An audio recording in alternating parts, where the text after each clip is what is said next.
Now we have Erick Thompson. Thank you.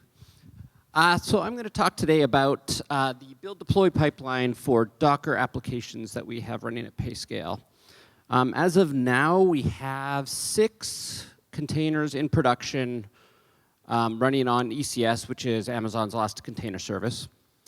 I want to talk about how our build deploy pipeline works, what problems we've had, what problems we continue to have, and kind of some lessons learned on ways to do things better.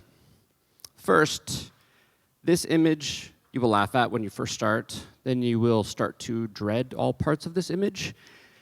It is a very accurate representation. It's not my drawing, but it's very good because that is the cliff from going dev to production in containers is enormous. It's like, oh, well, I can run it locally. I just do Docker build, Docker run, and it all works. Until you think about you're actually just running a process on a web server. It doesn't actually solve a ton of problems. So why do we decide to do it? Well, we wanted to increase the density of our CPU usage, of our compute usage. We wanted to make sure that we had immutable deployment artifacts and that all deployments were repeatable. So a lot of these technologies were previously in use at PayScale and still continue to be.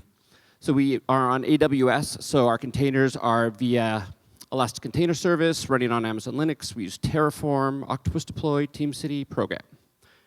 The way the actual pipeline is laid out is everything starts off as you would expect from a Git repository. We happen to use Bitbucket, but it's whatever. Inside of every service, there's a Terraform file, which is kind of a desired state configuration for infrastructure. It has really good support in AWS. And then the source of the actual service itself. TeamCity comes in, produces a version number.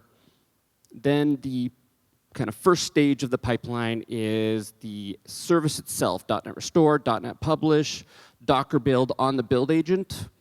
And finally, the AWS CLI pushes the container image up to Elastic Container Registry, ECR. The next step is that the TeamCity constructs a deploy PS1, copies everything from the Terraform folder into the publish folder. Finally, NuGet packages the deploy PS1 and Terraform, pushes that deployment package up to Program. The next thing that happens is that Octopus Deploy is kicked off. Now at this point, things change based on what you're doing. So in production, we create a release production with the same version number as we started at the very start of the TeamCity configuration. So the versions are consistent all the way through. It's extremely important because there's a lot of times when you're looking at logs, when you're looking at issues, where you will have very little information about what is running. So having a version number you can tear or you could track all the way back to the start is very nice.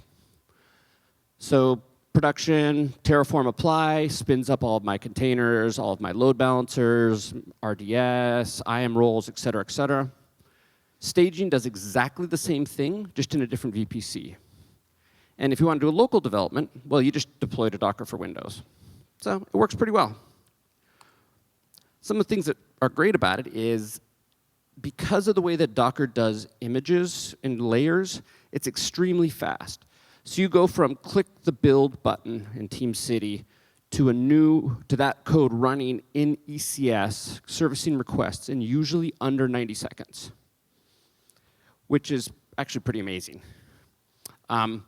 Because we're using Terraform and we're versioning the packages, the deployment package, you can deploy any of those packages at any time. You can deploy version 1.2.3.4 today and version 0.0.0.1 tomorrow. And as long as you haven't mucked with things manually, it will deploy correctly. So there's a lot of flexibility to be able to figure out when issues were introduced or what kind of problems you expect. Staging in QA is exactly like prod, just in a different PC. Getting up and running quickly, easy, lots of, because we're using Octopus Deploy, it can be rolled into other releases. And we got our machine density. Some of the stuff that is not great. So we're running Linux, .NET Core on Linux, and so it's a different runtime than most developers are using, a different OS that most people are using. We still have the issue of test data versus production data. Docker tries to insulate you from saying, oh, you're the same in dev as prod, but you're really not because the data is different. We have ECS-specific issues, like any technology, container lifecycle issues. These are all problems that we go through and solve. The barriers are the things that are continuing to be an issue and we're working on. It's container lifecycle. Make sure you have a really good handle on how your orchestration tool handles that. Performance diagnostics, you don't have log files. App insights, New Relics, something that they can use. And finally, people are starting from zero on tools. You would be surprised how many people say, oh, well, can't I just RDP in and run Fiddler? No. What can I do? Well, not a whole lot. So you're kind of starting from zero, have to figure all that out as you go. But the upside is up and running quickly, cost-effective, fast deployments, fast releases. It's pretty nice. 5.5 million, 3 containers, 3 CPUs, 3 gigs of RAM. Thanks.